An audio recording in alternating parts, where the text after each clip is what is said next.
Bien, seguimos en nuestra serie de Navidad. Ya falta bastante menos para la celebración de la Navidad y para que se vaya el año también. Qué rápido se fue el 2023. Y hoy día, a modo de introducción, yo les traje un pequeño cuestionario, algo más lúdico.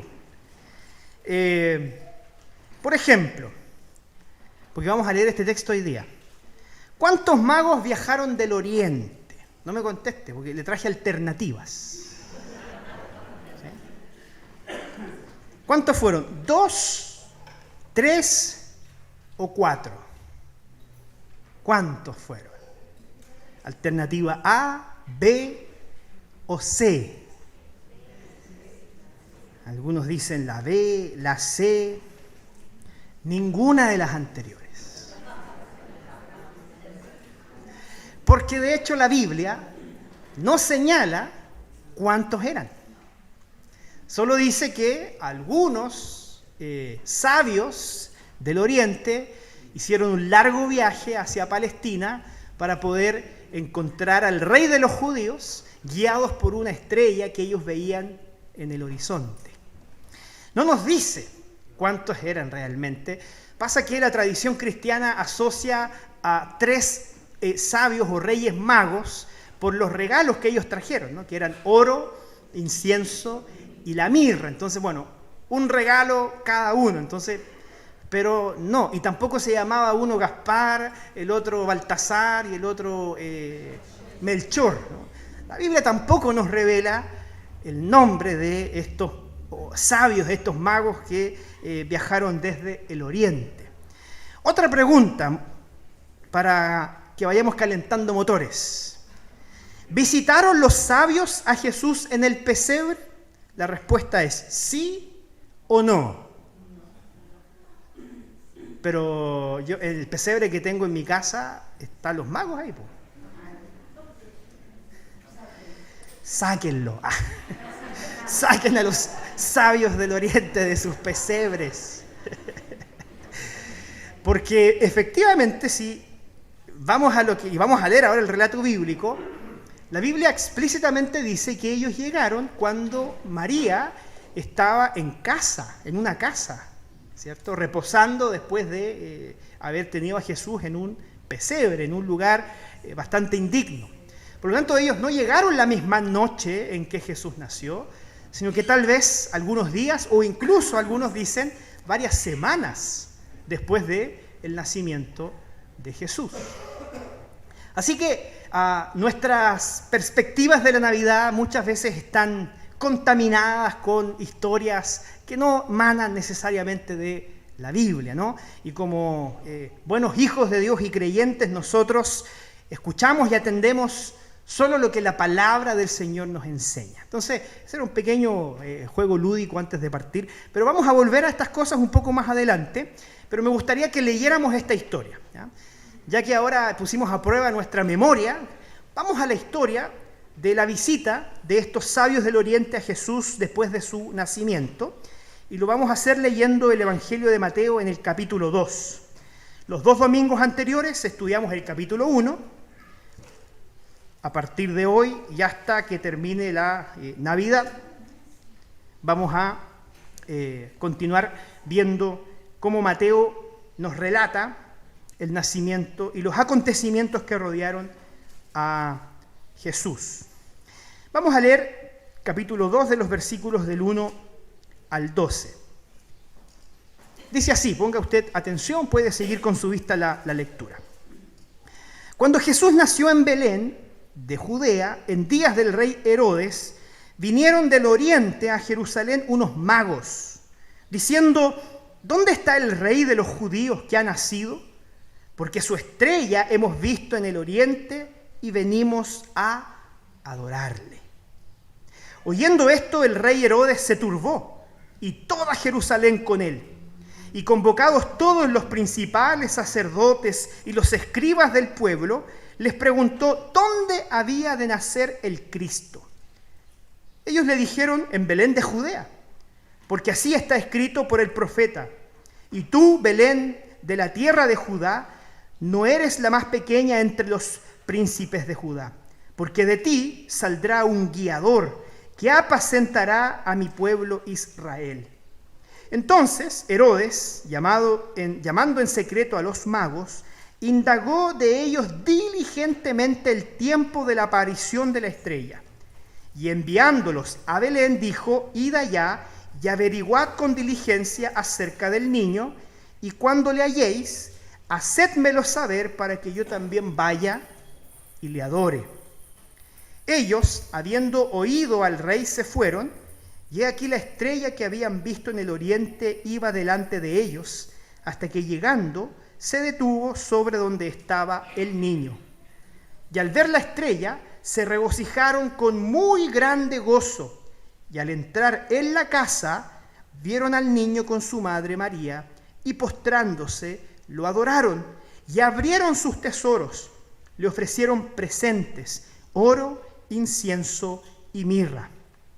Pero siendo avisados por revelación en sueños que no volviesen a Herodes, regresaron a su tierra por otro camino.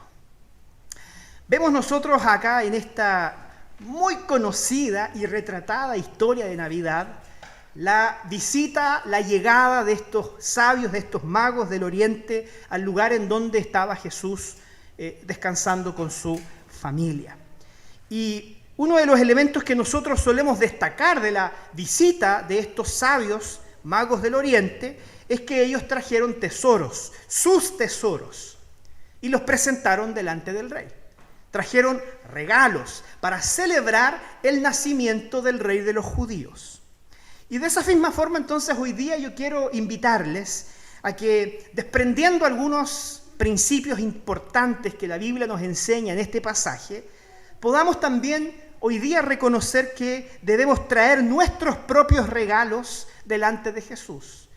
Debemos también depositar nuestras propias ofrendas delante del Rey que ha nacido para morir, para resucitar y para salvarnos. Y es por eso que hay en este texto bíblico algunas cosas que quiero meditar más en profundidad con ustedes. La primera de ellas dice en relación con esta pregunta. Esta no es una pregunta capciosa como los anteriores, por si acaso. ¿Dónde nació Jesús? En Belén. ¿Sí? Esa era fácil, ¿no? ¿Dónde nació Jesús? En Belén. Así nos dice la primera parte de este capítulo. Después de nacer Jesús en Belén de Judea. Esto no deja de ser un importante elemento a considerar, porque de aquí se desprende algo que podemos aplicar hasta el día de hoy usted y yo. Y eso dice relación con que la palabra de Dios, que está manifestada a través de la voz de los profetas en el Antiguo Testamento, anticipó con 700 años de anticipación, ¿sí?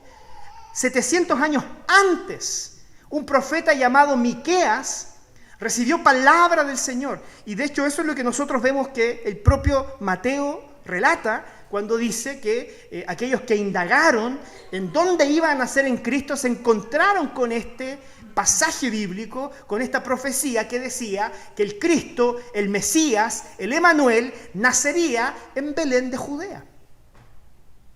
Y por lo tanto, no podemos nosotros, hermanos, pasar por alto este detalle, porque lo que nosotros vemos en esto es que la palabra de Dios es fiel y siempre se cumple. Dios ya había anticipado y había dejado por escrito en su palabra que el Mesías nacería en Belén. 700 años después, esa profecía es cumplida. Y nosotros vemos a Cristo Jesús ser concebido por el Espíritu Santo y nacer en esta pequeña ciudad que estaba en la periferia de Jerusalén. No era una ciudad importante para los judíos, a pesar de que allí había incluso nacido el rey David, el gran rey David. Pero a David se le recordaba más por su gobierno en Jerusalén y no por su humilde nacimiento en una aldea cercana en Belén. Asimismo también nació el rey en una ciudad, en una aldea pequeña, marginada, desconocida, y humilde. Y lo que vemos es que la palabra de Dios se cumple y las promesas de Dios se cumplen en Cristo Jesús. ¿Y sabe por qué esto es importante para nosotros hoy día? Porque la Biblia nos muestra no solo en el Antiguo Testamento, sino que también lo dice del Nuevo Testamento, que hay un sinnúmero de promesas hechas por el Señor a nuestra vida. Hay palabra de Dios para nosotros en este libro que nosotros ponemos al centro y que procuramos leer constantemente. Hay promesas de Dios para su vida. Y el nacimiento de Cristo Jesús es prueba de que Dios es fiel y que así como cumplió sus promesas antiguas, Él seguirá cumpliendo sus promesas en ti. Él seguirá acompañándonos en el devenir de nuestra historia para que sus propósitos y para que el plan que Él diseñó para ti y para mí desde la eternidad pueda desarrollarse y podamos cumplir, de hecho, el propósito de Dios. Y esto a veces tiene caminos que no son misteriosos, porque Jesús tenía una familia que no vivía cerca de Belén.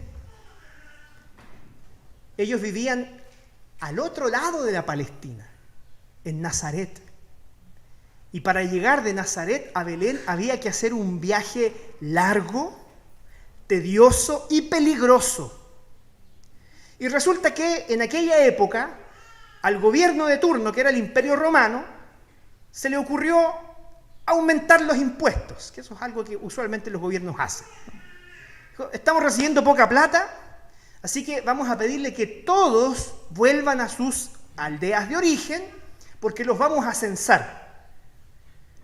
Ese fue el motivo del censo de aquella región. Habían motivos económicos, dice, aquí hay muchos que están evadiendo impuestos, entonces yo tengo que tener un registro detallado de cada familia, de cada persona, para que después mis cobradores de impuestos puedan hacer su trabajo y seguir enriqueciendo al Imperio Romano. Esas circunstancias político-económicas de la época colaboraron en el hecho de que José y María, viviendo en Nazaret, hicieran un viaje largo y peligroso hasta llegar a esta pequeña aldea de Belén, en donde nace el Señor. Por lo tanto, queridos hermanos, hay dos cosas importantes que también podemos destacar de esto.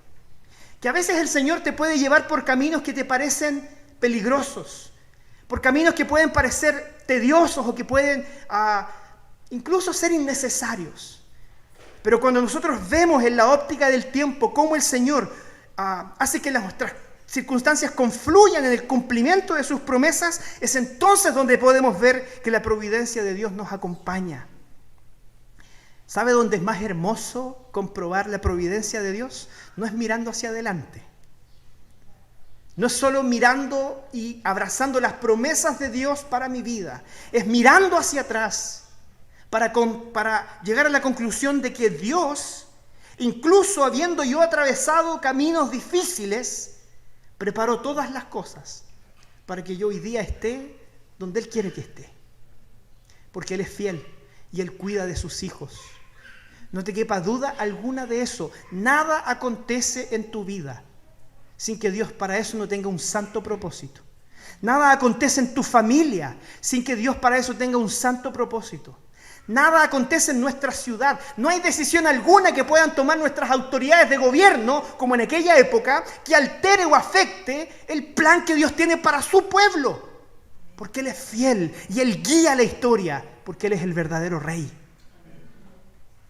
Porque Él es el Señor soberano, que controla todas las cosas.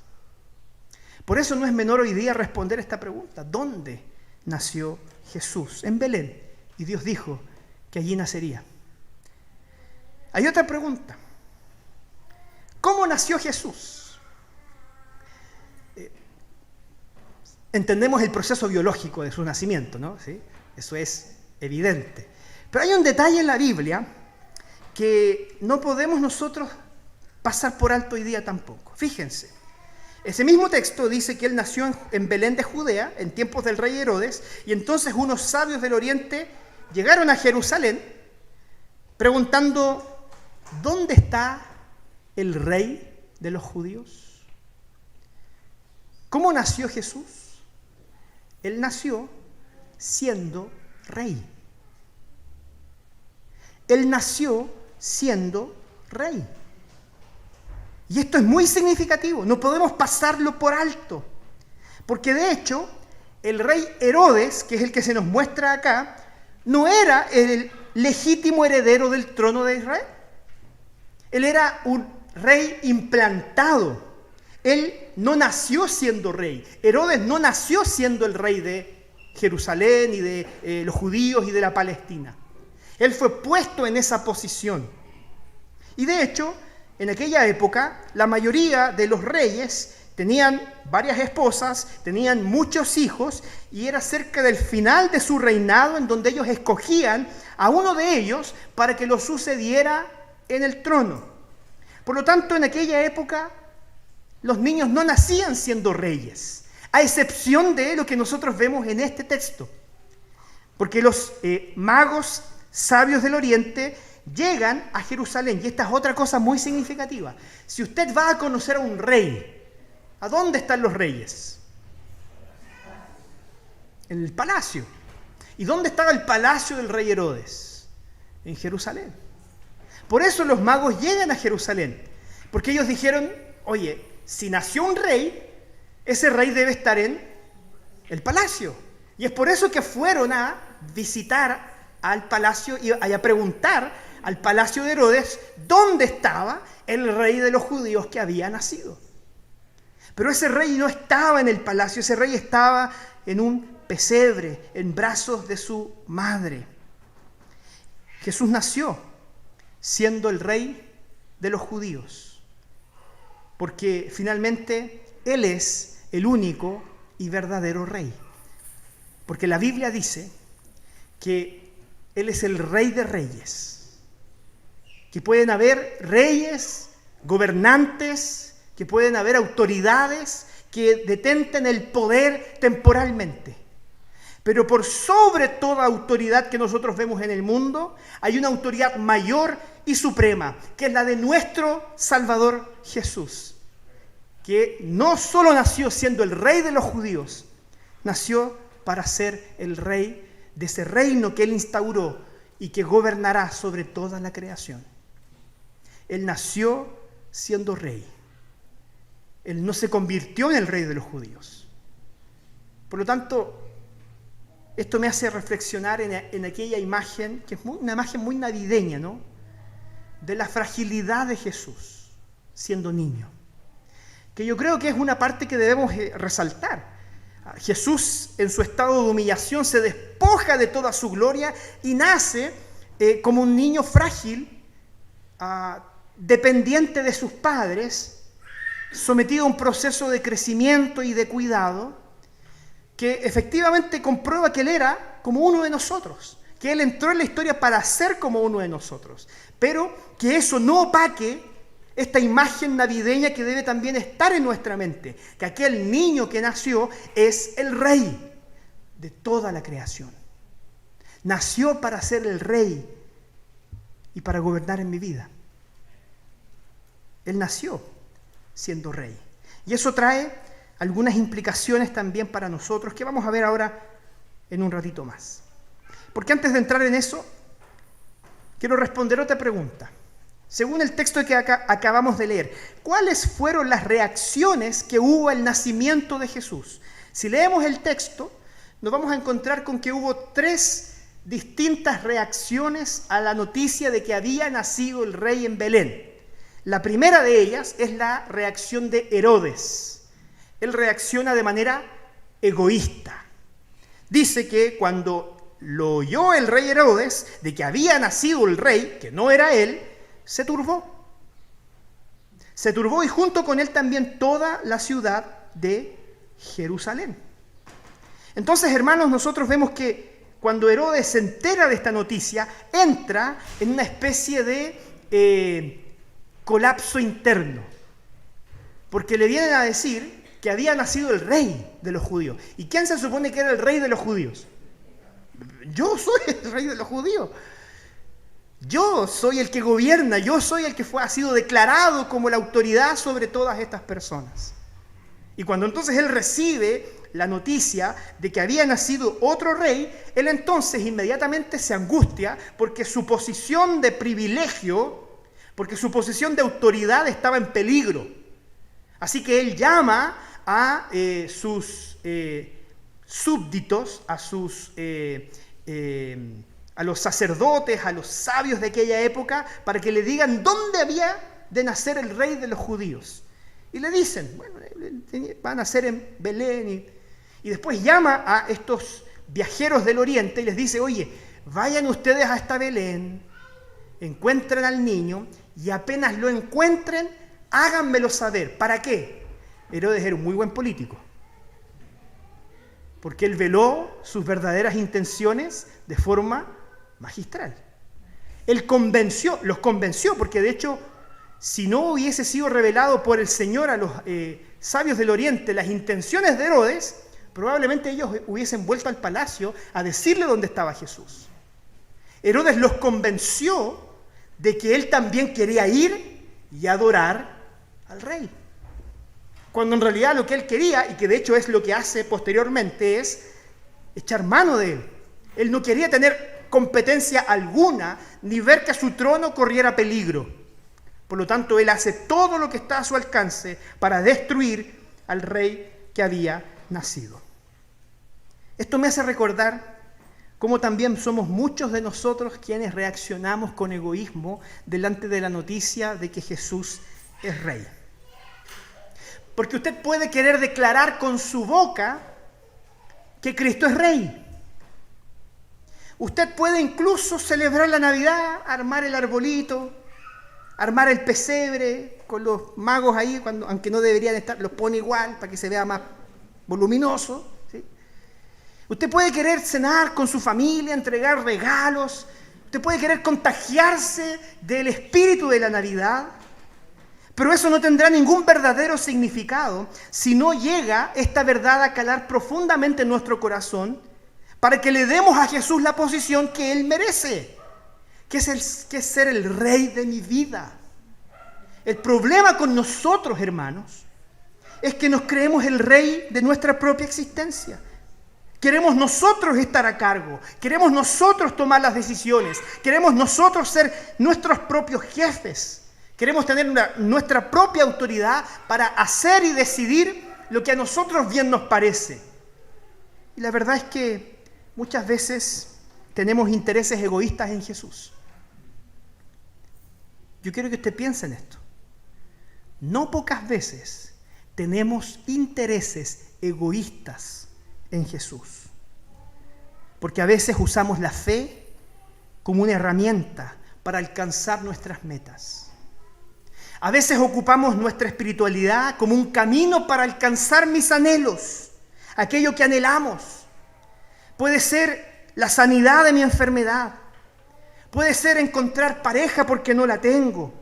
Puede ser tener hijos porque no lo he conseguido. Puede ser tal vez encontrar fuente laboral porque no la tengo. Puede ser bienestar, prosperidad, éxito académico o financiero. Muchas veces tenemos sueños y anhelos en nuestro corazón y lo que hacemos es ocupar la fe y ocupar a Jesucristo como una herramienta para alcanzar aquello que nuestro corazón realmente anhela. Y esa actitud no es distinta a la de Herodes. Cuando tú usas tu fe solo como un medio para alcanzar tus propios objetivos, entonces no estás siendo distinto a Herodes, actuando de manera egoísta y usando lo que está a tu alcance para alcanzar tus propios objetivos. No pienses que la fe es una muleta. No pienses que Cristo es un suplemento, porque entonces estarás cayendo en el mismo pecado que Herodes cometió. Y Herodes pagó caro el haber reaccionado de manera egoísta a la noticia de que el rey había nacido. Pero me sorprende también a mí la reacción de los propios judíos. Dice que cuando el rey se enteró, reunió a los principales sacerdotes, a los escribas del pueblo, para que ellos averiguaran dónde había de nacer el Cristo. ¿Y sabe lo que hicieron ellos? Empezaron a averiguar. Y de hecho llegaron a las profecías en donde era anunciada la venida del Cristo. Y le dijeron al rey Herodes, sí, acá dice que él va a nacer en Belén. Así que ahí está la información. Haga usted, oh rey, lo que bien le parezca con ella. Pero ¿qué pasó con estos principales sacerdotes y escribas? Ni se inmutaron delante de la noticia de que podían estar viviendo en su época la llegada del Mesías. Aquella que los judíos tanto habían anhelado, aquella hora que tanto habían soñado para que su nación fuera restaurada. Llega el momento y ellos actúan con absoluto desinterés. No les importa que un niño que era reconocido como rey haya nacido en Belén, donde había sido prometido que el Mesías nacería. Los judíos actuaron con indiferencia, así también como muchos de nosotros actuamos con indiferencia delante de Jesús. Porque nuestra vida, porque nuestros días, porque nuestra mente está consumida por cosas que son distintas a las que Dios anhela para nosotros. Y esto no es menor, hermanos, porque nos puede parecer grave la actitud de Herodes. Él actuó con egoísmo. Pero ¿sabe qué? Tal vez yo podría calificar como una actitud aún peor, la de que aquellos que sabiendo lo que el Señor había revelado, aquellos que habiendo conocido la verdad, habiendo leído la verdad, por último Herodes era un pagano, por último Herodes nunca antes había leído a los profetas, así que hasta podemos disculparlo por ignorancia, pero no podemos disculpar por ignorancia a los sacerdotes, a los escribas, porque ellos tenían la palabra de Dios ahí, en sus manos, y teniéndola delante de sus ojos, aún así actuaron con desinterés. Por lo tanto, queridos hermanos, existe una gravedad aún mayor a aquellos que actuamos con desinterés delante de la voluntad del Señor cuando hemos conocido la verdad. Cuando nos hemos enfrentado a lo que Dios dice en su palabra. Y hemos incluso decidido voluntariamente actuar en contra de lo que Dios ha establecido en su palabra. Caemos en aquella actitud de los hipócritas, de aquellos que, como el propio Señor Jesucristo dijo, colaban el mosquito, pero se tragaban el camello. Que querían que su vida se viese muy justa y recta delante de los hombres, pero cuyo corazón estaba totalmente endurecido y alejado de la verdad de Dios. Y si tal vez hoy día esa es tu realidad, tal vez hoy día tú has estado actuando con hipocresía, queriendo vivir una vida moralmente recta, una vida en que las demás personas pueden decir, sí, yo veo que él es una buena persona, pero en realidad tu corazón está endurecido. Y la verdad de Dios no ha calado profundamente en tu corazón. El Señor te invita a arrepentirte. Y te entrega hoy día esa hermosa posibilidad de que te desenmascares. Porque el Señor dice que Él con sus brazos abiertos está dispuesto a recibirte tal cual tú eres. ¿Por qué? Porque la tercera reacción que nosotros vemos en el texto es la de los sabios magos del Oriente. Ellos, delante de la noticia de que el Señor, el Rey de los judíos, había nacido, actúan y reaccionan con adoración. Ellos entran a la casa, ven al niño con su madre. Esto no es menor. No vieron a Jesús, no vieron al Mesías, no vieron al Cristo. El texto dice, vieron a un niño que nació como rey. Y siendo él un niño, se postraron y le adoraron y le ofrecieron como acto de adoración sus tesoros.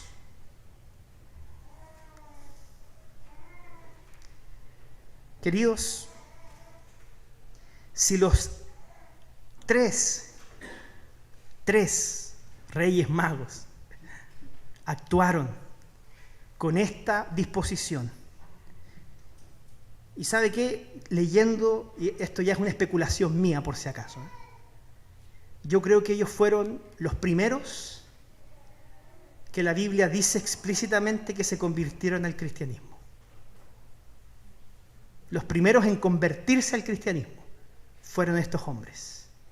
Siendo paganos, se acercaron a Cristo y le adoraron como Rey. Le reconocieron como Señor y como Salvador. Y de eso se trata la Navidad. La Navidad se trata de reconocer que este niño es el Rey de toda la creación y que también puede ser mi Rey y mi Salvador. Podemos imitar a estos magos sabios del Oriente para no solo decir verbalmente que Cristo es nuestro Rey, sino que vivir realmente como siervos de Cristo, ser sus súbditos y vivir para su gloria.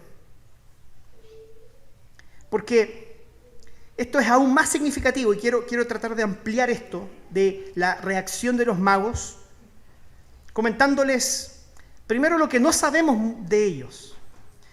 Porque como ya les comenté al inicio, nosotros creemos solo lo que la Biblia explícitamente dice. Y hay muchas cosas que no sabemos de los magos del Oriente. Como ya lo dije al principio, primero no sabemos cuántos eran. Yo puse 3 porque en realidad busqué en Google una imagen de los magos del Oriente y aparecieron 3. Siempre aparecen 3. ¿Ya? Bien, vamos a suponer que son 3, pero no lo sabemos. Pero fíjese que tampoco sabemos quiénes eran realmente o cuál era la función que ellos cumplían. ¿Qué es esto de ser un mago del Oriente? Bueno, algunos comentaristas dicen que probablemente ellos venían de una región lejana que era Persia. Y esto tiene mucho sentido porque cuando leemos el libro de Daniel, nos encontramos en el libro de Daniel que la Biblia relata que en Persia había una escuela de como astrólogos, no sé si se dice así, ¿sí? Eran astrólogos que leían las estrellas, ¿sí? Y con eso interpretaban las señales de los tiempos y ellos asesoraban a los reyes respecto de las decisiones que debían tomar dependiendo de si las estrellas estaban más para acá o más para allá. Esa era como un poco su labor.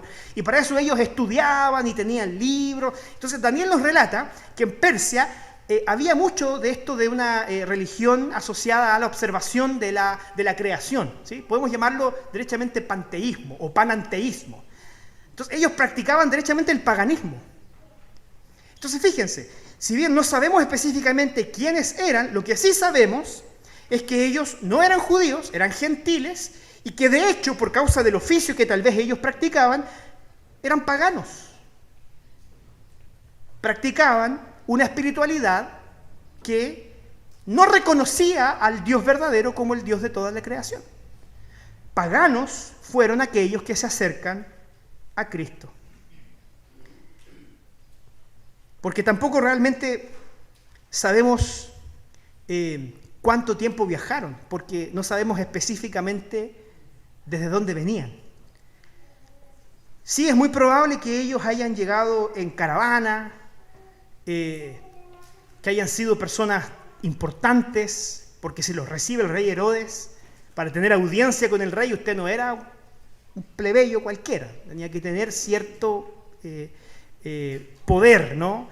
Otorgado por cartas o por riquezas. Porque de hecho lo que sí sabemos de los Reyes Magos es que para ellos buscar a Jesús tuvo un costo. Tuvieron que hacer un largo viaje. Tuvieron que incluso atravesar largos trayectos con la incertidumbre de saber si realmente se iban a encontrar con Jesús. Ellos no pusieron en Waze la dirección para que los guiara hacia Belén.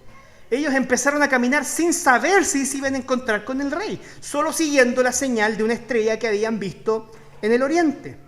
Caminaron, y eso ciertamente traía costos y dificultades.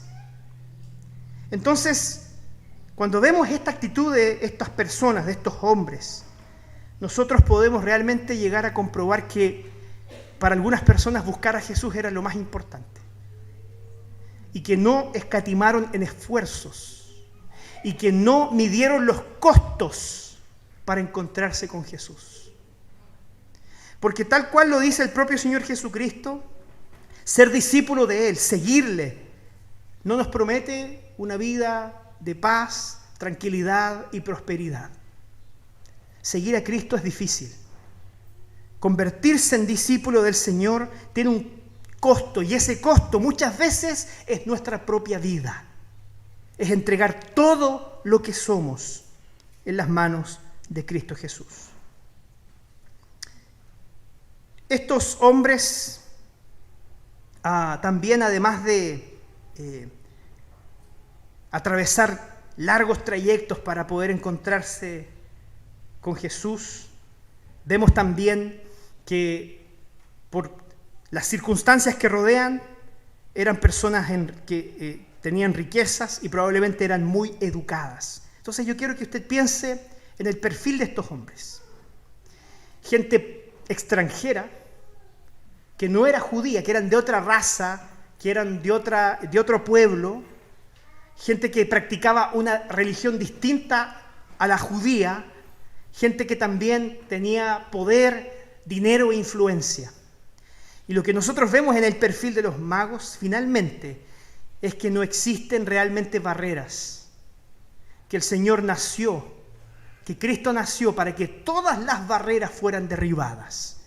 Y el Señor lo confirma mediante la obra de su Espíritu Santo. Él dice, ya no habrá más judío ni griego, esclavo o libre, hombre o mujer. El Señor, con su nacimiento y su obra en la cruz, derriba todas las barreras para que personas de toda raza, para que personas de todos orígenes religiosos, para que personas de todos orígenes sociales puedan encontrarse con aquel rey que vino a gobernar sobre todas las cosas. No existen realmente barreras para Cristo Jesús. Y finalmente, estos hombres eran sabios porque aprendieron a buscar la verdad en Jesús. Porque ellos encontraron la verdad en Jesús. Siendo personas educadas, siendo personas instruidas, siendo personas con influencia, ellos encuentran la verdad en Cristo Jesús. Porque de hecho, hermanos, es allí donde realmente está la verdad. Cristo es la verdad encarnada. Allí ellos encontraron las respuestas a sus preguntas.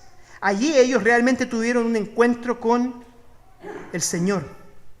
Fueron sabios porque buscaron la verdad en Cristo Jesús. Aun cuando Él no estaba a la altura de sus expectativas. Porque cuando dijimos que ellos llegaron al palacio en Jerusalén buscando al rey, probablemente ellos se imaginaban que aquel rey que había nacido iba a ocupar una posición de prominencia. Y no. Se encontraron con el rey en una pequeña aldea rural a la periferia de Jerusalén. Probablemente Jesús no estaba a las expectativas de lo que ellos habían imaginado durante todo su trayecto. Y de hecho, ¿cuántos de nosotros no hemos tenido esa misma experiencia como cristianos? Pensando que sabíamos y conocíamos a Jesús, pero cuando descubrimos en nuestra vida cotidiana realmente lo que es la fe, terminamos desencantándonos. Fíjense que esto pasa más seguido de lo que nosotros creemos. Que las personas se acercan a una imagen que ellos crearon acerca de Dios. Empiezan a tomar cosas que les parecen buenas. Empiezan a configurar una imagen divina que para ellos es cómoda. Y esa imagen la levantan a la posición de divinidad y empiezan a adorar a esa imagen que ellos crearon en su mente, pensando que eso es lo que la Biblia enseña. Pero cuando nos encontramos con la verdad del Evangelio, que está en Cristo Jesús, descubrimos que muchas veces las expectativas que nos hemos hecho respecto de quién es Dios no se condicen con lo que creemos. Cuando nos encontramos con el Dios de la Biblia, somos confrontados.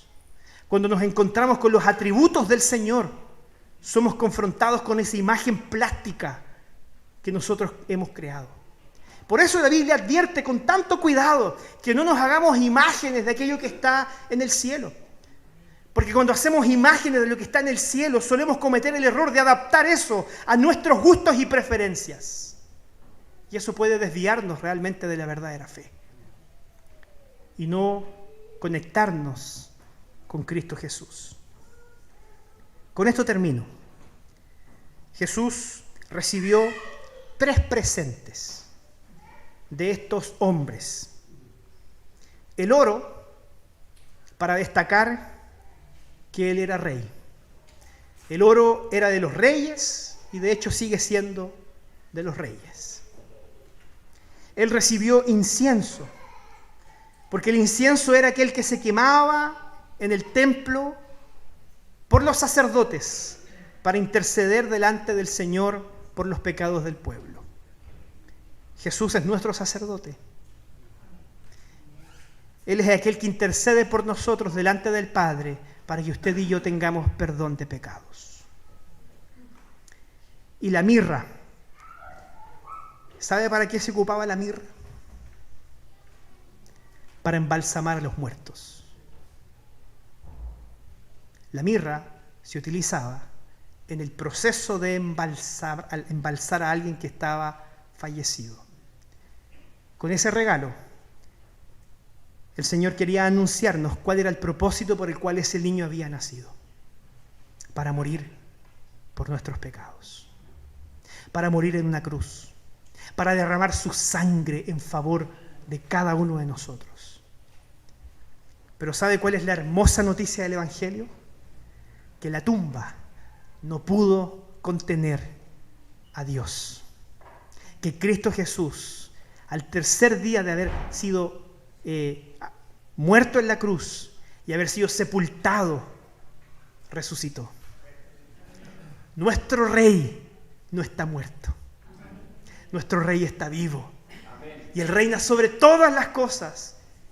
Invítelo también a reinar en su corazón. No solo con palabras y buenas intenciones, no solo con gestos de moralidad y buena crianza, con un compromiso genuino de ser un discípulo de Cristo Jesús. Yo quiero dejarle con 3 cosas para que durante la semana usted piense y también ponga en práctica. La primera de ellas es que Jesús nos amó primero y por lo tanto Él es nuestro regalo más valioso. En mi familia, todos los años, jugamos al amigo secreto o al amigo invisible, ya no sé cómo se llama. Hoy día hay una aplicación en donde usted pone los correos electrónicos de la familia y les distribuyen a quién le toca a cada quien. Pero este año pasó algo que me llamó la atención. Mi hermana menor, que se llama Constanza, puso una lista en el WhatsApp de las preferencias para su regalo. Entonces, cuando yo leí joyas de oro, dije, a ver, ¿no? Una crema no sé cuánto, de no sé qué marca. Y habían calcetines abajo también, probablemente sean calcetines. Y dije, empecé a decir, y después todos empezaron como a decir, oye, ¿cuáles son sus preferencias para como regalar algo que esté dentro de tus gustos? ¿No? Yo, cuando me tocó poner mis preferencias, yo puse pañales, por favor, regálenme. Necesito muchos pañales, de todas las tallas. Y yo llegué a la conclusión de que en esta época compartimos regalos y qué mejor que hacerlo tal vez dentro de algo que agrade y guste a otra persona. Pero ¿sabe qué? Finalmente el regalo más valioso que podemos nosotros compartir con alguien es la noticia del Evangelio. Él es nuestro mejor regalo y ese regalo no tiene ningún costo para nosotros cuando lo compartimos con otra persona. ¿Qué le parece si esta Navidad se hace ese propósito personal? De decir, además de entregar regalos a mi familia, voy a por lo menos a una persona compartirle el regalo de la vida eterna. Tal vez eso pueda hacer que una vida sea transformada para siempre. Amamos a Jesús y por lo tanto, como lo hicieron estos magos y sabios del Oriente, le adoramos con nuestras riquezas. Ellos trajeron sus ofrendas. Él es nuestro Rey. Él es dueño de todas las cosas. Y así como muchas veces nosotros invertimos en relaciones comprando regalos, también, queridos hermanos, no les quepa duda alguna que manifestamos nuestro sincero amor y nuestro aprecio por el Rey cuando también rendimos nuestras riquezas a sus pies. Nosotros no pasamos la ofrenda ni recibimos los diezmos porque nos interese realmente el dinero. Esto yo lo he dicho muchas veces. Si usted de hecho no es miembro de la iglesia, ni se moleste en ofrendar, no necesitamos ni queremos su dinero. Pero sí, aquellos que somos miembros de la iglesia hemos asumido un compromiso no con el pastor ni con los líderes. Asumimos un compromiso con el Señor de que Él iba a ser nuestro Rey y que íbamos a entregarle una porción de lo mucho que Él nos bendice. No ofrendamos porque tengamos deseos de enriquecernos. Ofrendamos porque adoramos al Señor. Que no se le olvide eso. El momento en que recogemos las ofrendas es un momento de adoración a Dios. Yo a través de eso reconozco, Señor, tú eres el dueño de mi vida. Y todo lo que tengo es gracias a ti. Aquí hay una pequeña porción para que sea utilizada en la expansión de tu reino. Y por último, porque Jesús nos amó y porque amamos a Jesús, entonces vale la pena amar a otros. Porque Jesús te amó y porque tú amas a Jesús, vale la pena también en esta Navidad compartir tu amor con otras personas.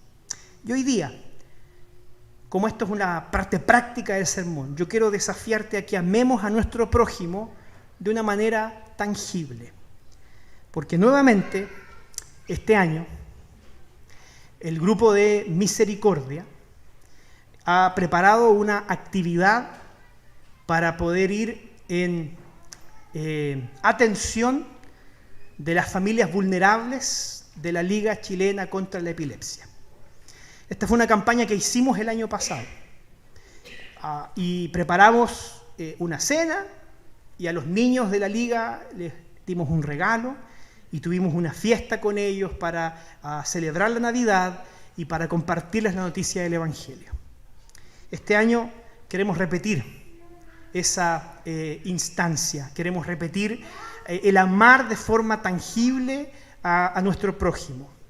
Así que si es tu deseo colaborar con esta campaña como lo hicimos el año pasado, puedes tú acercarte a alguno de los diáconos o a alguno de los hermanos que son parte del Ministerio de Acogida y Misericordia, porque necesitamos apadrinar a 35 familias. Hoy día hay 35 niños que participan de esa fundación, que viven en Concepción o en sus alrededores, a quienes podemos bendecir. Así que vamos a estar pasando esta información por las redes sociales, pero te animamos a que de todo aquello que el Señor abundantemente ha provisto para nosotros, compartamos también con aquel que no lo tiene. ¿Qué te parece si oramos al Señor? Amén. Querido Padre Celestial, te alabamos porque tú naciste como nuestro Rey. Porque tú naciste para ser nuestro Salvador, porque tú, Señor, naciste para ser el Señor y dueño de todo lo que existe. Y hoy día tu pueblo te adora, hoy día declaramos, Señor, que te amamos y que queremos servirte y seguirte, Señor, en cada momento de nuestra vida. Así que ten misericordia de nosotros, perdona nuestros pecados, Señor, y ayúdanos a poner nuestra mirada y nuestros ojos en Cristo Jesús, aquel que es el autor y consumador de nuestra fe. Todas estas cosas, Señor, las ponemos delante de ti, en el nombre de nuestro Señor y Salvador Jesús. Amén.